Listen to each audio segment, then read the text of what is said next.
Hello दोस्तों, स्वागत है आपका मेरे यूट्यूब चैनल परीक्षा प्लान में। तो कैसे हैं आप लोग? आई होप अच्छे होंगे। तो जैसा कि आप लोगों को पता है कि साइंस के इंपॉर्टेंट क्वेश्चन की मैं प्रैक्टिस करवा रही हूं, तो उसी क्रम में इस वीडियो को आगे बढ़ाते हैं। इसके पहले 13 वीडियो आ चुके हैं, ये 14वां वीडियो है। तो चलिए शुरू करते हैं। इसके अलावा साइंस को मैं NCERT से भी पढ़ा रही हूँ, तो आप लोग वो वीडियो भी देख सकते हैं। तो चलिए शुरू करते हैं। कल के वीडियो में सोनाली मौर्य जी ने कमेंट किया था कि मैम मुझे आपका वीडियो बहुत अच्छा लगता है। तो सोनाली मौर्य जी, आपको बहुत बहुत धन्यवाद।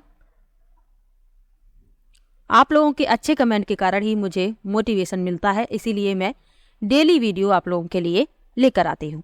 तो चलिए शुरू करते हैं। पहला प्रश्न लिखा है, आहार नाल का वह कौन सा भाग है जो यकृत से पित्त रस ग्रहण करके इसे पित्ताशय में संग्रहित करता है? पहला विकल्प है क्षुद्रांत, दूसरा है अग्नाशय, तीसरा है आमाशय और चौथा है ग्रसिका। तो जो यकृत होता है यह पित्त रस का स्राव करता है, और जो छोटी आंत होती है वह इस स्राव को यानी पित्त रस को ग्रहण करके इसे पित्ताशय में संग्रहित करती है। तो पहला विकल्प इसमें सही हो जाएगा, क्षुद्रांत। छोटी आंत जो होती है यह अत्यधिक कुंडलित होती है और लगभग 6 से 8 मीटर लंबी होती है। इसका नाम भले ही छोटी आंत है, लेकिन ये बड़ी आंत से बड़ी होती है और यह यकृत और अग्नाशय से स्राव प्राप्त करती है। छोटी आंत की जो आंतरिक भित्ति होती है इसमें अंगुलियों के समान बहिर्गमन होते हैं और इन्हें कहा जाता है दीर्घ रोम। तो ये भी आपको याद रखना है। यकृत जो होता है यह पित्त रस का स्राव करता है जो पित्ताशय में एकत्रित हो जाता है। तो ये सब आपको याद रखना है। अगला प्रश्न देखते हैं। लिखा है, उर्वरकों में उपलब्ध फसलों के लिए पोषक हैं। पहला विकल्प है नाइट्रोजन, फास्फोरस और आयरन, दूसरा विकल्प है नाइट्रोजन, सोडियम और पोटेशियम, तीसरा है नाइट्रोजन, पोटेशियम और आयरन और चौथा है नाइट्रोजन, फास्फोरस और पोटेशियम।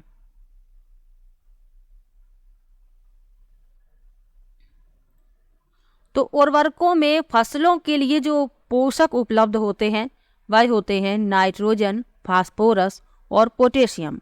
शॉर्ट में इन्हें NPK भी कहा जाता है।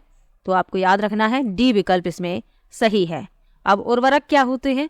तो उर्वरक रासायनिक पदार्थ होते हैं जो एक विशेष पोषक तत्व से समृद्ध होते हैं। चलिए आगे बढ़ते हैं। लिखा है, निम्नलिखित में से पाचन तंत्र के भागों के उस सही समुच्चय को चुनिए जो कोई पाचन कार्य नहीं करता। यानी कि उस समुच्चय को चुनना है जो कोई भी पाचन कार्य नहीं करता है।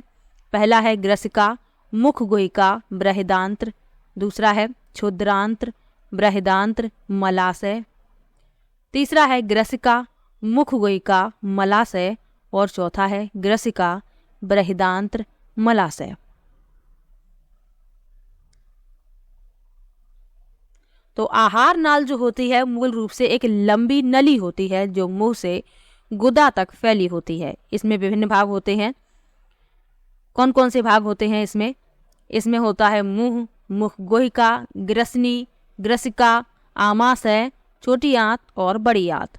अब इसमें वह भाग बताना है जिसमें कोई भी पाचन कार्य नहीं होता। तो वह होता है ग्रसिका, बड़ी आंत और मलाशय यानी बृहदांत्र। बड़ी आंत को ही बृहदांत्र कहते हैं। तो डी विकल्प इसमें आपका सही हो जाएगा। अगला प्रश्न देखते हैं। लिखा है, मानव की आहार नाल के विभिन्न भागों के सही क्रम का चयन कीजिए।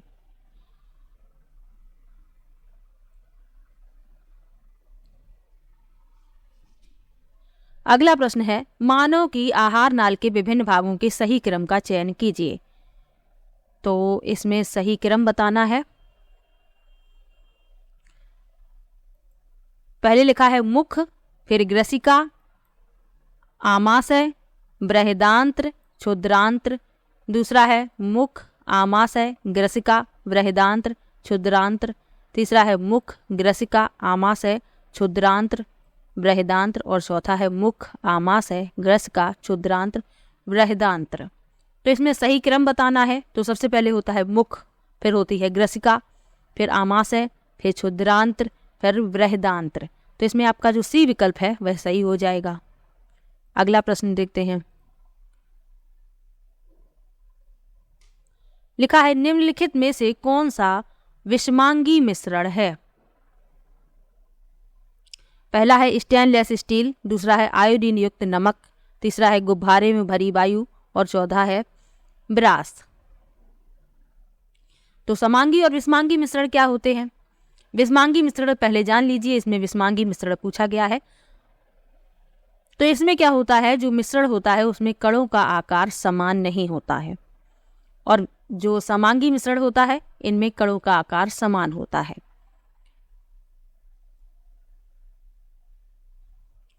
तो इसमें जो विषमांगी मिश्रण है वह होता है आयोडीन युक्त नमक। बी विकल्प इसमें सही हो जाएगा। अगला प्रश्न देखते हैं। लिखा है भूतापी ऊर्जा एक वैकल्पिक ऊर्जा स्रोत है। इस ऊर्जा के लिए सर्वाधिक संभाव्य क्षेत्र वे हैं। पहला है जहां विद्युत संयंत्र हैं, दूसरा है जो भूपर्पति में तप्त स्थलों के ऊपर हैं, तीसरा है जो तटीय क्षेत्रों के निकट हैं, और चौथा है जहां कोयले की खानें हैं।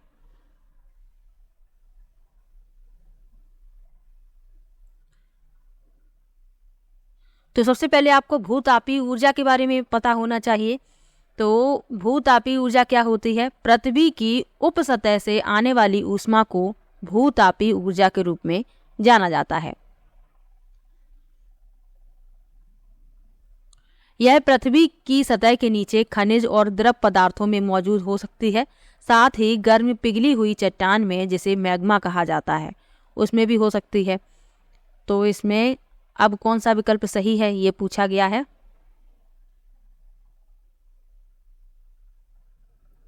तो इसमें जो आपका बी विकल्प है वह सही है, जो भूपर्पति में तप्त स्थलों के ऊपर हैं। बी विकल्प इसमें सही हो जाएगा, क्योंकि अभी मैंने आपको बताया कि ये कहाँ पर होती है।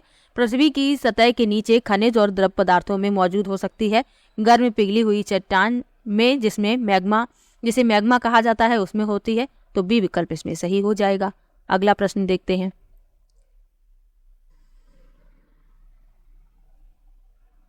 अगला प्रश्न है, कुछ डायनासोरों के पर थे यानी पंख, यद्यपि वे उड़ नहीं सकते थे, परंतु पक्षियों के पर होते हैं जो उड़ने में उनकी सहायता करते हैं। विकास के संदर्भ में इसका अर्थ यह है कि पहला है सरीसृपों एवं पक्षियों के बीच कोई विकासी संबंध नहीं है, दूसरा है दोनों ही जीवों में समजात अंग हैं, तीसरा है सरीसृपों का विकास पक्षियों से हुआ है, और चौथा है पक्षियों का विकास सरीसृप से हुआ है। तो कुछ डायनासोरों के पर थे लेकिन वे उड़ नहीं पाते थे, लेकिन पक्षियों के पर होते हैं जो उनकी उड़ने में सहायता करते हैं। तो विकास के संदर्भ में इसका अर्थ यह है कि जो सरीसृप हैं उन्हीं से पक्षियों का विकास हुआ है, यानी कि पक्षियों का विकास सरीसृपों से हुआ है। डी विकल्प इसमें सही है। अगला प्रश्न देखते हैं। लिखा है, यदि आपसे किसी भली भांति प्रकाशित पेंटिंग के प्रतिबिंब को दीवार पर प्रक्षेपित करने के लिए कहा जाए तो आप इस उद्देश्य के लिए निम्नलिखित युक्तियों में से किसे चुनेंगे? पहला है अवतल लेंस, दूसरा है उत्तल लेंस, तीसरा है समतल दर्पण, और चौथा है उत्तल दर्पण।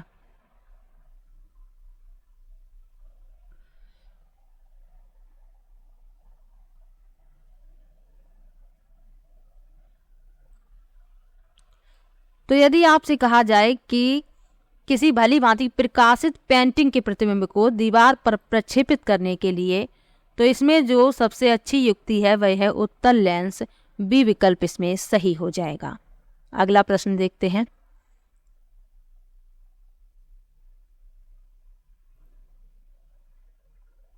लिखा है, किसी चुंबक को लौह रेतन तथा सल्फर पाउडर के मिश्रण में फिराया गया, परीक्षण करने पर यह पाया गया कि पहला विकल्प है केवल लौह रेतन ही समान रूप से चुंबक के दोनों ध्रुवों की ओर आकर्षित होती है। दूसरा है लौह रेतन दोनों ध्रुवों से आकर्षित होती है तथा सल्फर चुंबक के बीच में चिपक जाती है। तीसरा है लौह रेतन चुंबक के उत्तर ध्रुव तथा सल्फर दक्षिण ध्रुव की ओर आकर्षित होते हैं। और चौथा है लौह रेतन चुंबक के दक्षिण ध्रुव तथा सल्फर उत्तर ध्रुव की ओर आकर्षित होते हैं। तो मैंने आपको NCERT में लेसन पढ़ाया था चुंबकों से मनोरंजन। तो उसमें मैंने आपको बताया था कि जो चुंबक होती है लोहे से बनी वस्तुओं को आकर्षित करती है। अब लौह रेतन तथा सल्फर के पाउडर में फिराया गया है तो केवल लौह के जो कण हैं वही उस पर चिपकेंगे और दोनों ध्रुवों पर आकर्षित होंगे समान रूप से। तो पहला विकल्प इसमें सही हो जाएगा। सल्फर के कण चुंबक से नहीं चिपकते हैं।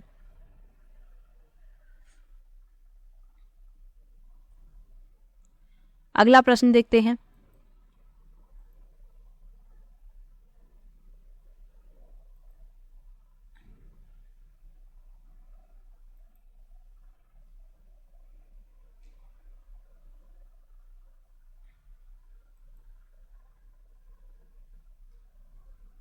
लिखा है निम्नलिखित में से 3 धातुओं के ऐसे समूह को चुनिए जो मुक्त अवस्था में पाई जाती हैं। पहला विकल्प है कॉपर गोल्ड आयरन। दूसरा है सिल्वर गोल्ड प्लेटिनम। तीसरा है एल्यूमिनियम कॉपर सिल्वर। और चौथा है गोल्ड आयरन सिल्वर।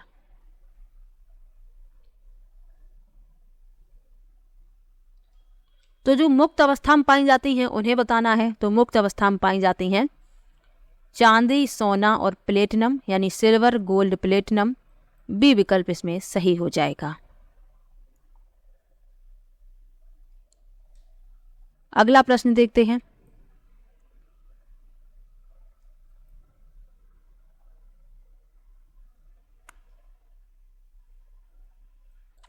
अगला प्रश्न है नीचे कुछ रासायनिक अभिक्रियाएं दी गई हैं। कौन कौन सी? लोहे पर जंग लगना, मोमबत्ती का जलना, श्वसन और प्रकाश संश्लेषण। तो इसमें से बताना है कि कौन 2 धीमे दहन को दर्शाते हैं। तो इसमें धीमा दहन किसमें होगा? लोहे पर जंग लगना, क्योंकि ये धीमे होने वाली प्रक्रिया है, धीरे धीरे जंग लगता है। मोमबत्ती का जलना ये धीमी दहन को नहीं दर्शाता। श्वसन ये धीमे दहन को दर्शाता है। क्यों दर्शाता है? क्योंकि इसमें क्या होता है ग्लूकोज का CO2 और H2O में O2 द्वारा टूटना शामिल है और इसमें अधिक समय लगता है। तो A और C इसमें सही है। बी विकल्प इसमें आपका उत्तर हो जाएगा। अगला प्रश्न देखते हैं।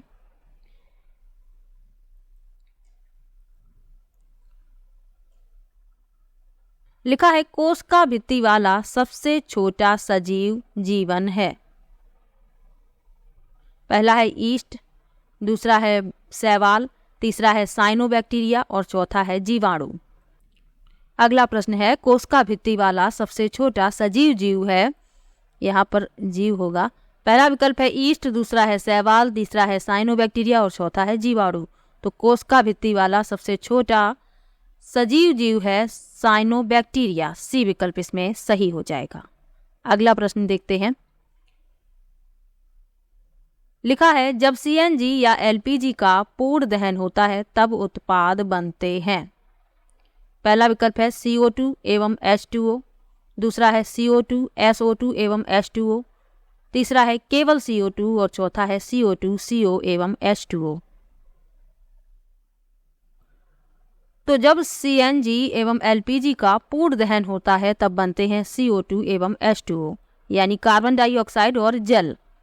पहला विकल्प इसमें सही हो जाएगा। तो आज की वीडियो में कुल 13 प्रश्न लिए हैं। किसी भी प्रश्न में आपको डाउट हो तो आप कमेंट बॉक्स में ज़रूर लिखिएगा। इसके अलावा मैंने अभी तक जितने भी क्वेश्चन करवाए हैं, आपको किसी भी प्रश्न में डाउट हो आप कमेंट बॉक्स में ज़रूर लिखिएगा।